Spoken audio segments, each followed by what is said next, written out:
आप देख रहे हैं एसएमसी आवाज सैफी अब्बास के साथ। नमस्कार, एसएमसी आवाज में एक बार फिर आपका स्वागत है। 18 अक्टूबर को निगाही में बस दुर्घटना में घायल किशोरी संध्या कुशवाहा की बनारस में इलाज के दौरान मौत हो गई। विनम्र श्रद्धांजलि। इस परिवार को इस सदमे को सहने की ईश्वर ताकत दे, क्षमता दे। लेकिन अफसोस की बात है कि इतनी बड़ी दुर्घटना में जिस तरह की राजनीति देखने को मिल रही थी, ये बेहद अफसोस है। पिता वहां पर चीख रहे थे, चिल्ला रहे थे, न्याय की बात कर रहे थे, लेकिन कोई भी सामने नहीं आया। जिस तरीके की चीज़ों से वो गुजरे हैं, उन्हें सिर्फ इस बात का अफसोस है कि 12 लाख लगा देने के बाद भी वो अपनी उस बच्ची को नहीं बचा पाए। फिटजी कोचिंग में वो पढ़ने जाती थी, शायद कुछ बेहतर करने की उम्मीद थी और उसे ऐसा लग रहा था कि यहाँ से पढ़कर वो अपने बेहतर भविष्य की तरफ जा रही है। लेकिन उसे क्या मालूम था कि कुछ कदम पे चलकर उसका ये भविष्य अंधकार में खोने वाला है।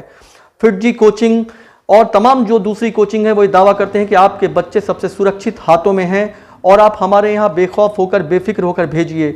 लेकिन क्या वो पलट कर देखते हैं कि जिन बसों से वो बच्चे जा रहे हैं वहाँ पर चालक कैसे हैं, वो किस तरह से गाड़ी चला रहे हैं? क्योंकि कई बार इस चालक की शिकायत भी की गई थी और पिता ने साफ तौर पर आरोप लगाया है कि चंदेल बस से जुड़े हुए लोगों ने किसी भी तरह की मदद नहीं की।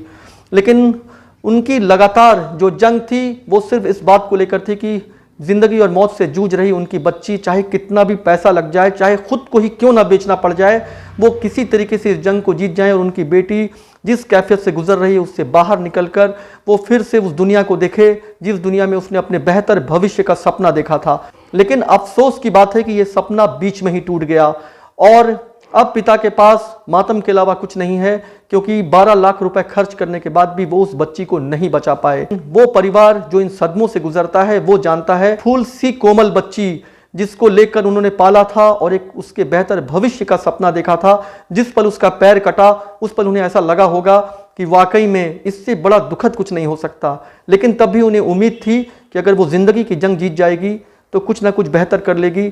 शायद आर्टिफिशियल पैर उन्हें एक जिंदगी का सहारा देगा और वो बच्ची फिर उसी रफ्तार से दौड़ना शुरू कर देगी। लेकिन जैसा कि हमने आपको बताया था कि पूरे शरीर में इन्फेक्शन फैल गया था और लगातार इस जंग में वो जीत के लिए अपनी पूरी ताकत लगाई हुई थी, लेकिन नियति को कुछ और ही मंजूर था। उसकी मौत हो गई। परिवार में एक मातम का माहौल है। अब सवाल सिर्फ इतना है कि क्या कोचिंग संस्थान कोई जिम्मेदारी लेंगी? वो लोग जो इस दुर्घटना के लिए जिम्मेदार हैं, क्या वो सामने आएंगे या सिर्फ और सिर्फ दुख व्यक्त करने का, मातम मनाने का अधिकार उस परिवार का है या उनका है जो इस गम को बहुत करीब से ये सोचकर मानते हैं कि ये किसी के साथ भी हो सकता है। खबरों के लिए एसएमसी आवाज देखते रहिए। आप खुश रहें और स्वस्थ रहें।